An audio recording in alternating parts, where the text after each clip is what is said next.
Hello everyone, today we are going to learn about long term, medium term and short term scheduler under operating system. So scheduling depends on three schedulers in the system. First is long term scheduler, second is medium term scheduler and third is short term scheduler. So we'll see one by one what is long term scheduler, medium term scheduler and short term scheduler. So first we will learn about long term scheduler. Long-term scheduler makes the decision to add a job to pool of processes to be executed. Now what are job and what are processes? We'll see that first. Job means any program that is open your computer is known as job. Now for example, on my system I have opened code blocks and I have written one code. So currently this is a program or job. Then I have word file open on my system. So I want to type something on inside this word file. I want to type more sentences inside this word file and I want to save this word file. So this is also currently one of my program or job. Then I have opened browser and on browser YouTube is open and I want to play one song. So this YouTube is also one of the job. Okay, so now there are three jobs open on my computer, that is this YouTube, then I have my C program which I have written inside the code block editor, and I have my word file inside which I want to write some data. So now these are currently they are jobs because they are just open. I have not done anything with them. Moment I try to run it, for example if I want to run this C code, then this C code has to be loaded inside the memory. Why? Because CPU will take the data only from the main memory, not from the hard disk. Now you can see over here, my program is stored over here in the C drive of my computer, demo.c. So now I want to run this program using this code block editor. So for that, the program has to be loaded inside the main memory. So first thing what long-term scheduler is going to do is, it will add the job to pool of processes to be executed. Now jobs I already told you. Word is one job, code block program is another job, YouTube and PPT is another job. So there are four jobs open on my computer and I want to run this all jobs. So all these are my jobs currently which are open. I have not done anything with them. Moment I open them, they will be put up inside the input queue one after another.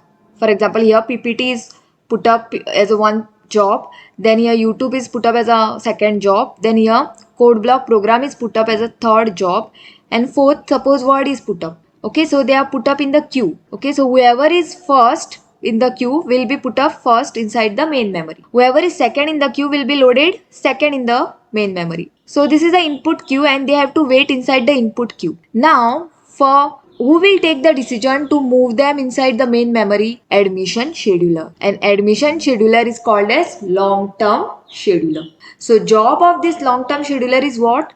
To make the decision which out of the arriving job to be loaded inside the main memory, so that those jobs will become processes.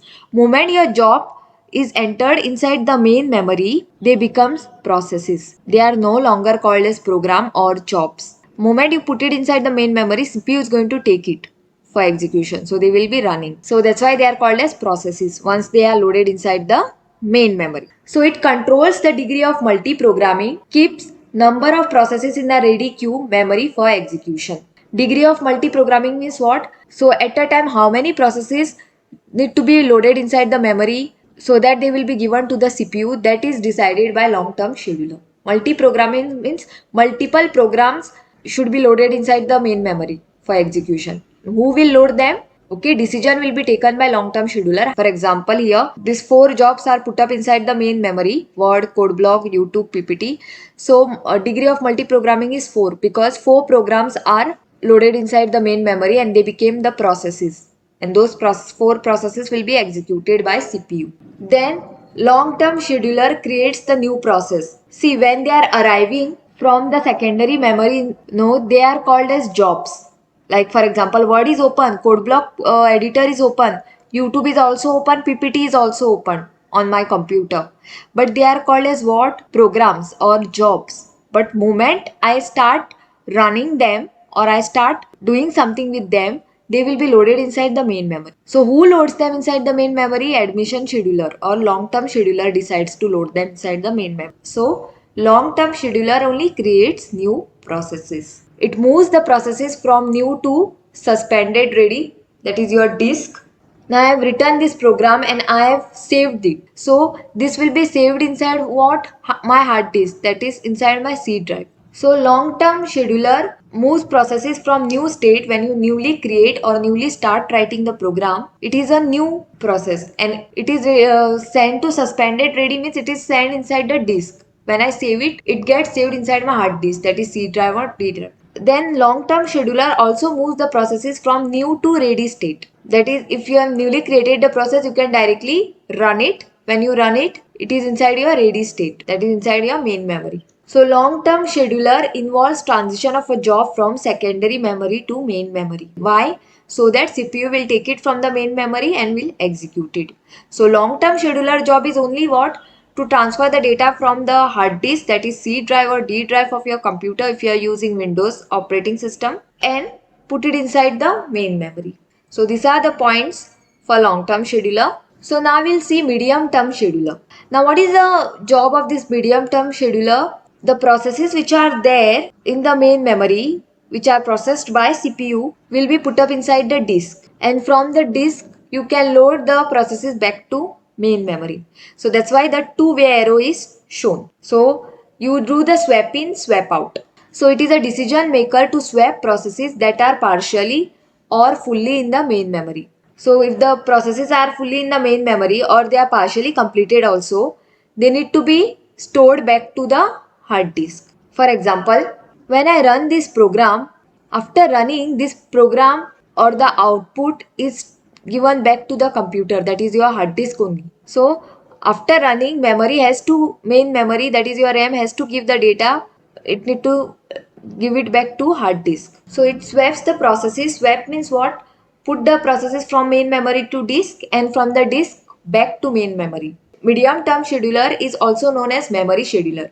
So it does only swap in and swap out of operations. So swap in operation moves the processes from suspended ready, that is from the disk, to main memory. That is called as swap in. Swap in meaning you are loading inside the main memory from the hard disk. This is your hard disk. If you are using Windows, you'll have a C drive and D drive partition normally, and your all the programs or jobs will be stored inside C drive or D drive. So from those you can load it inside the main memory. So that is called as what? Swap in operation. Then we have a swap out operation. It moves the process from suspended block disk to blocked main memory state. So swap out means what? You will swap out the process from disk to blocked main memory state. In the main memory we have two parts, block state and ready state. So whenever the processes are in the ready state, they will be given to the CPU for running. And whenever the processes are in the block state, they will be waiting for their turn to go inside the ready state. So swap out means what? You are moving processes from suspended block disk to blocked main memory state. Now what is the job of medium term scheduler? It involves transition from secondary memory to main memory. Okay, now hard disk is secondary memory. So from the secondary to main memory you put the job, and from main memory to secondary memory. So you also transfer the job back to main memory to secondary memory. So both the ways transition is happening. That's why two arrows are shown over here, and that is called as medium term scheduler. Now last we have is short term scheduler. Now in short term scheduler, it is a decision maker to select process from ready state, that is main memory, which will be executed by processor. Processor is nothing but a CPU. Now all these 1, 2, 3, 4, 5 processes are there in main memory. They are loaded inside the main memory. Okay. Now from the main memory, this short-term scheduler will decide which process to be given it to the CPU for execution. Now you can see over here, CPU is currently executing one process over here. Who has made the decision on that? CPU scheduler.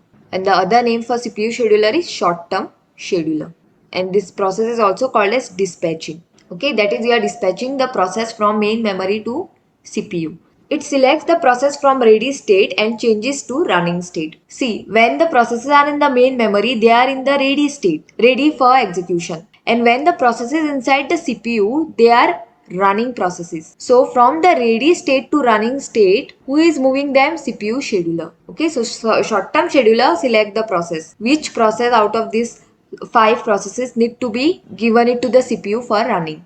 Then dispatcher dispatches selected process by short-term scheduler as quickly as possible to CPU. Okay, there is a dispatcher. CPU scheduler will select one of the process out of this, and dispatcher will actually move the process from main memory to CPU for execution, and it will be done as quickly or as fast as possible within no time, because it works very fast, CPU, and main memory also is faster. So frequently we use CPU schedulers. Then what is the job of this short-term scheduler? It involves the transition of a process from main memory to CPU. So that's why it is called as CPU scheduler. So these are the all points of short-term scheduler. So now we'll see the overall diagram of three-level scheduling, that is long-term scheduler, medium-term scheduler and short-term scheduler. So now we'll see the combined diagram. So first your job will arrive. You have opened the code block editor, so that becomes your job.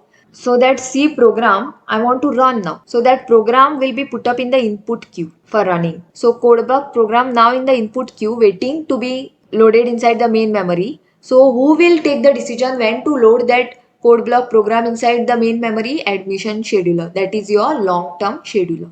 So admission scheduler or long-term scheduler will admit this code block program to be loaded inside the main memory now. Now it is loaded.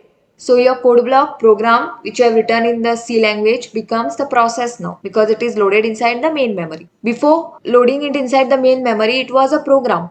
But now once you have loaded it, it became process. Now this process has to be given it to the CPU for execution. Since I want to see the output on my screen of my program, who is going to run the program? CPU. Okay.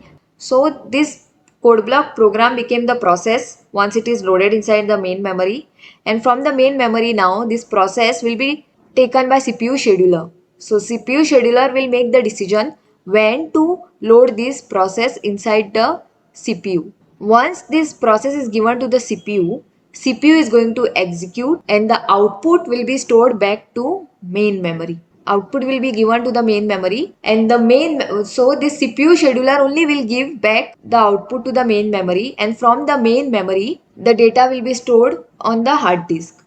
So output and your program will be stored back to hard disk. Now who will tell about the output and the program execution is done? Memory scheduler. So memory scheduler or the medium term scheduler job is what? To swap the process from the hard disk to the main memory and from the main memory back to hard disk. So this was the overall diagram of three level scheduling. So in today's video, we learned about long-term scheduler, medium-term scheduler and short-term scheduler under operating system. Thank you.